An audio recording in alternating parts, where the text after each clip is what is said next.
Hi guys, my name is Sanaya. My name is Agastya.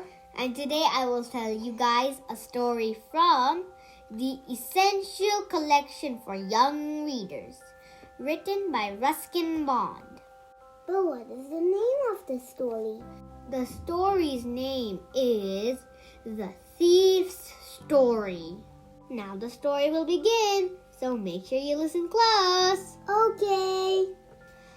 I was still a thief when I met Romy, and though I was only 15 years old, I was an experienced and very successful hand. Romy was watching a wrestling match when I approached him. He was about 25 and looked easygoing, kind, and simple enough for my purpose. I was sure I would be able to win the young man's confidence. "You look a bit of a wrestler yourself," I said. "There's nothing like flattery to break the ice." "So do you," he replied, which put me off for a moment because at the time I was rather thin and bony. "Well," I said modestly, "I do wrestle a bit." "What's your name?" "Singh," I lied. I took a new name every month, which kept me ahead of the police and former employers. Will both of them become friends? Or will Romy also become a thief like Hari? Have some patience, Agastya. The story just began. Let's continue. After these formalities, Romy confined himself to commenting on the wrestlers who were grunting, gasping, and heaving each other about. When he walked away, I followed him casually. "Hello again," he said. I gave him my most appealing smile. "I want to work for you," I said. "But I can't pay you anything. Not for some time anyway." I thought that over for a minute. Perhaps I had misjudged my man. "Can you feed me?" I asked. "Can you cook?" "I can cook." I lied again. "If you can cook, then maybe I can feed you." He took me to his room over the Delhi sweet shop and told me I could sleep on the balcony. But the meal I cooked that night must have been terrible because Romy gave it to a stray dog and told me to be off. But I just hung around, smiling in my most appealing way, and he couldn't help laughing. Later, he said never mind, he'd teach me to cook. He also taught me to write my name and said he would soon teach me to write whole sentences and add figures. I was grateful. I knew that once I could write like an educated person, there would be no limit to what I could achieve. It was quite pleasant working for Romy. I made tea in the morning and then took my time buying the day's supplies, usually making a profit of 2 or 3 rupees.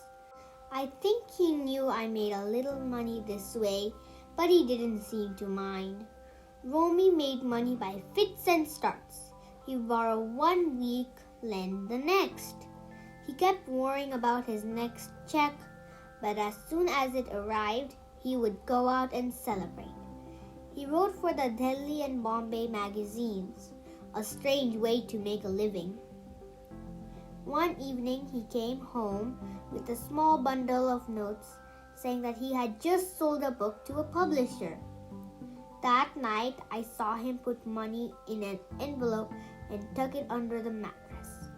I had been working for Romy for almost a month, and apart from cheating on the shopping, I had not done anything big in my real line of work. I had every opportunity for doing so.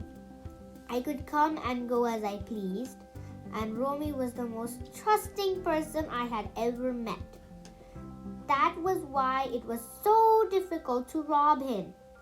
I think Romy is a nice guy. So do I.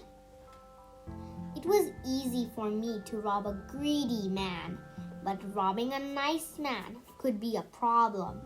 And if he doesn't notice he's being robbed, then all the spice goes out of the undertaking. Well, it's time I got down to some real work, I told myself. If I don't take the money, he'll only waste it on his so-called friends. After all, he doesn't even give me a salary. Romy was sleeping peacefully. A beam of moonlight reached over the balcony and fell on his bed. I sat on the floor considering the situation. If I took the money, I could catch the 10:30 express to Lucknow. Slipping out of my blanket, I crept over to the bed. My hand slid under the mattress, searching for the notes. When I found the packet, I drew it out without a sound. Romy sighed in his sleep and turned on his side. Startled, I moved quickly out of the room. Oh no, Holly shouldn't have robbed Romy. Yeah. Once on the road, I began to run. I had the money stuffed into a vest pocket under my shirt. When I'd gotten some distance from Romy's place, I slowed to a walk and, taking the envelope from my pocket, counted the money. 700 rupees in 50s. I could live like a prince for a week or two. When I reached the station, I did not stop at the ticket office. I had never bought a ticket in my life, but dashed straight onto the platform. The Lucknow Express was just moving out. The train still had to pick up speed, and I should have been able to jump into one of the compartments, but I hesitated. For some reason I can't explain, and I lost the chance to get away. When the train had gone, I found myself standing alone on the deserted platform. I had no idea where to spend the night. I had no friends, believing that friends were more trouble than help, and I did not want to arouse curiosity by staying at one of those small hotels nearby. The only person I knew really well was the man I had robbed. You mean Romy? Yes. Leaving the station, I walked slowly through the bazaar. In my short career, I had made a study of people's faces after they had discovered the loss of their valuables. The greedy showed panic. The rich showed anger. The poor, resignation. But I knew that Romy's face when he discovered the theft would show only a touch of sadness. Not for the loss of money, but for the loss of trust. The night was chilly. November nights can be cold in northern India, and a shower of rain added to my discomfort. I sat down in the shelter of the clock tower. A few beggars and vagrants lay beside me, rolled up tight in their blankets. The clock showed midnight. I felt for the notes. They were soaked through. Romy's money. In the morning, he would probably have given me 5 rupees to go to the movies. Now I had it all.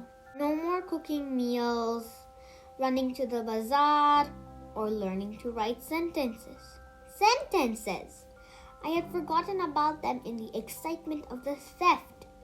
Writing complete sentences, I knew, could one day bring me more than a few 100 rupees.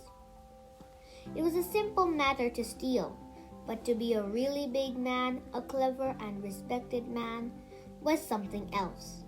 I should go back to Romy, I told myself, if only to learn to read and write. I'm happy he's going back.